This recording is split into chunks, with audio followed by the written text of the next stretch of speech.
All right, welcome back. Just breezing through this first hour here, and when you got to close out an hour, you got to bring in a closer. Somebody who could put an explanation point on the show. We have a lot of different types of guests on the show. And, you know, I sometimes just get so sick and tired of the political drivel all the time. This, that, Black Lives Matter, Blue Lives Matter, Trump, Biden, that I like to dig into what the younger people are thinking, the millennials, Gen Zs, Gen Xs, Gen Zens, whatever they call them now. And my favorite, who comes on all the time and sets me straight and lets me understand things from a younger person's perspective, is Pavlina Osta, who joins us right now. If you had a kid, you would want her to be your kid. And if God had a podcast, she'd be the host of it, because she's a producer for Salem Media and also the host of If God Had a Podcast. Hi, Pavi. How are you? I'm good, John. Thank you for having me on. Oh, well, it's always a pleasure. Thank you for joining us. I know how big and important you are now, and you only come over and care about me when there's a nail salon in my basement, but thank you for joining. Oh, my goodness. I never know what you're up to. You are always doing your own thing. You have to let me know. We have to get, like, the crew together, and we can all hang out. It's fun. No, we're going to do that. I'm kidding with you. You're the best. So, the first thing I want to ask you about is Princeton University. They're dropping the Wilson School name. What do young people think about this? Does this really matter? Well, to them at Princeton University, it does matter. I think, you know, I've been really looking at everything that's going on with the Black Lives Matter movement and them taking down the statues and all of this stuff. And it's fascinating to look at, because I think of our history as what has made us where we are today. You know what I mean? Like, we don't have equal rights because of what has happened in history. We don't have, you know, there's racism, there's all of these issues that we currently have today because of our history. So erasing it doesn't make a whole lot of sense to me. You know, if anything, why not just put up more statues or rename, you know, maybe you can rename some buildings, add some buildings with some, you know, either Black Lives Matter, you know, wonderful people that have done things for that. Like, that'd be great. You know, the Rosa Parks building, the Martin Luther, whatever you want, you know.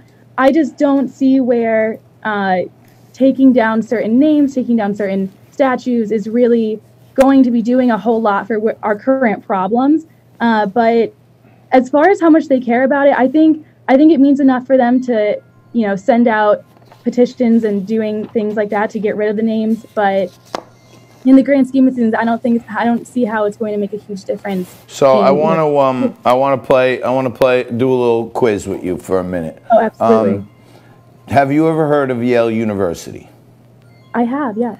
Do you know anyone that's ever gone to Yale University?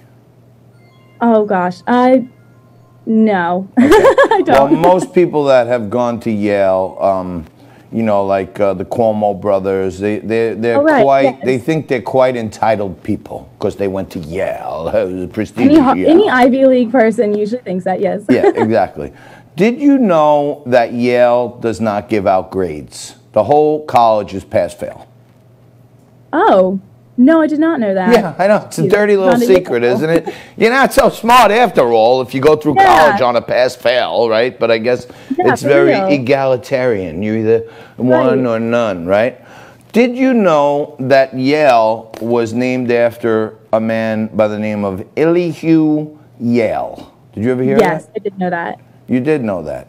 Did you know he was, you know, quite the slave owner? I found that out recently, yes. Right. So tell me, why is Princeton digging into the Woodrow Wilson School of Business and Yale University, this bastion of left-wing liberal, all the liberals' kids go to Yale.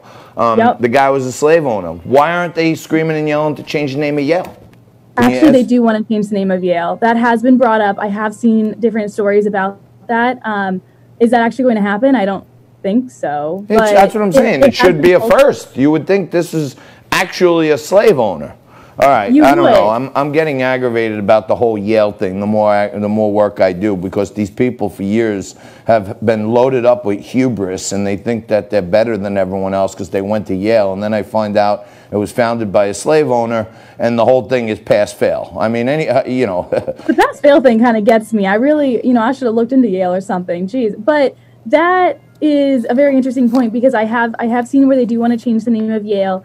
And around the same time that story came out, Nancy Pelosi was taking down portraits of like former House speakers, I think. And Right. it made news that she was taking down the portraits because they were on the Confederate side. But what didn't make news is that they were all Democrats. So I was just like, Right. why did no one talk about that? You know No what I doubt mean? I about thought it. it was just so interesting how like certain things are always left out. But So you're no, you're New not York is just interesting. you're not just a local New Yorker. You're not just a host of Salem Media, a producer at Salem Media. You're also a Guinness Book of World Record holders, and she's quite worldly. Seems like the global infection rate has now passed 10 million. What does Yeah. that What does that mean? Is this thing going to slow down? Oh my gosh. Well, I think places like Texas, Arizona, and Florida are feeling that kind of second wave. Do you remember in the beginning where they were like, oh, it doesn't live in hot climates or something? These are like the 3 hottest states I can think of. You know what I mean? Yep. So this is fascinating. But basically, over 500,000 people around the world have died from COVID-19, and then 10 million people have been infected globally.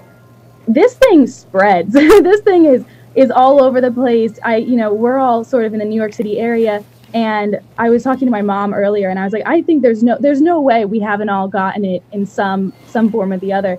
But as far as it slowing down, I really hope it slows down. I think we were always expecting this sort of second wave or something coming along, but certain states like Arizona, Florida, and I think parts of Texas, they didn't shut down like New York did. Like I was so focused on everything that was happening here. We were on complete shutdown. Arizona just, put an act for 30 days, shutting down gyms, movie theater. I was like, have you guys not already been doing that? Like, No, they weren't. That's the thing.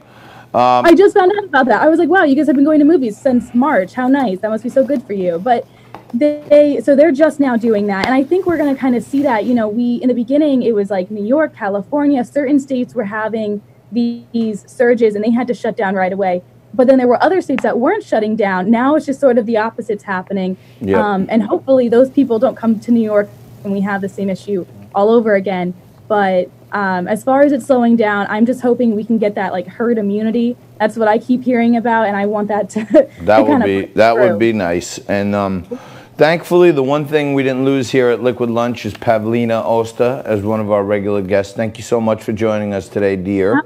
And hopefully I'll see you and the crew soon. Yes, definitely. All right. We're going to take a quick break right here. We're going to come back top of the hour with some news of the day for you. The news with the booze right after this.